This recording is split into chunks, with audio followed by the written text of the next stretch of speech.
And this is very important because, well, let me put it this way. The very first conversational hypnotist I ever met was, believe it or not, my father. I didn't know it at the time, and he still doesn't know it.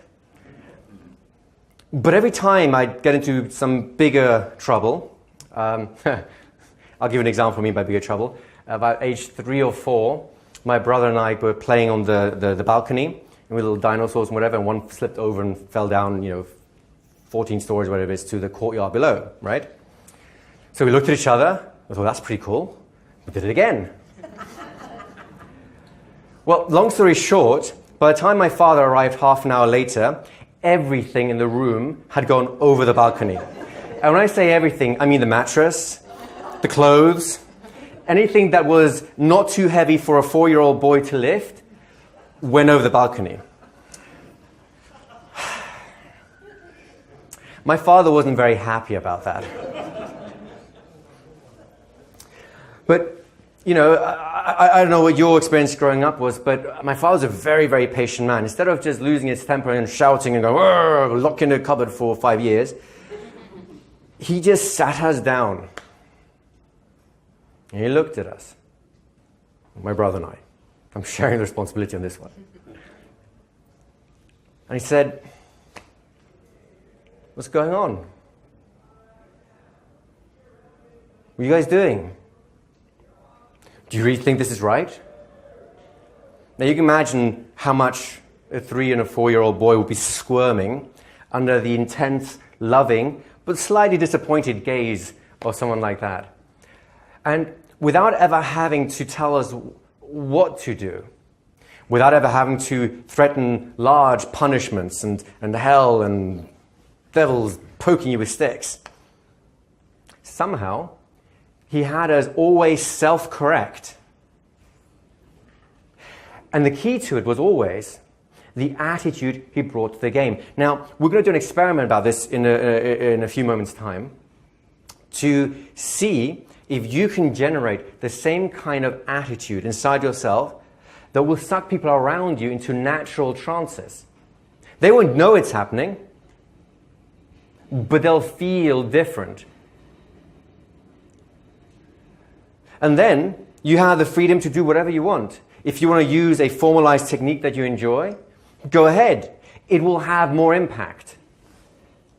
If you want to just talk to them like a human being, just from your own life experiences, from your own heart, it will have a greater impact. Have you come across the idea of state-dependent learning? Anyone? Just hands up. For those of you who have not, it's very simple. If you imagine your emotions to be like rooms inside of a mansion. Each room is one of those emotions, a state. One could be happy, one could be sad, one could be angry, one could be joyful. You get the idea? Now, whenever you're in a particular room, whenever you're feeling a particular emotion, all the experiences you have get stored in that room. When you're in the happy room, it's filled with photographs of your puppies loving you, the birth of your first child, getting married, or for some people that may not be happy, who knows, right? When you're in the sad room, the same is true. You're surrounded by photographs, images, reminders of all the things that are sad in your life, the losses, the griefs, and so on. That's why when you're in the sad room and someone says to you, hey, cheer up, remember all these happy things, you can kind of glimpse the happy room down the corridor, or you might get the glimpse of just a little photograph and you go, yeah, I know I was happy then, but no, I'm not really happy right now. You get the idea? This is a phenomenon that's been researched since the 70s extensively.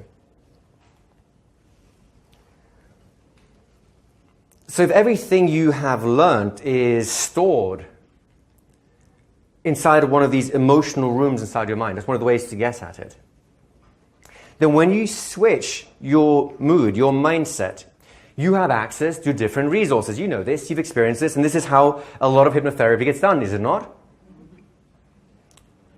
But this is also true for your performance skills. In other words, have everyone here in this room, at one point in your life, only has to have one example of this to be enough. Have you had one conversation in your life with someone else where you give them some advice, where you give them some comfort, where you give them a helping hand, some support, and it really worked. And you knew it. You could feel goosebumps on your fingers. You didn't even know what you were saying. You just know, keep going because this is the right thing to do right now. Anyone have an experience like that? Just one. What I'd like to focus on today is how to recreate that experience at will with any person.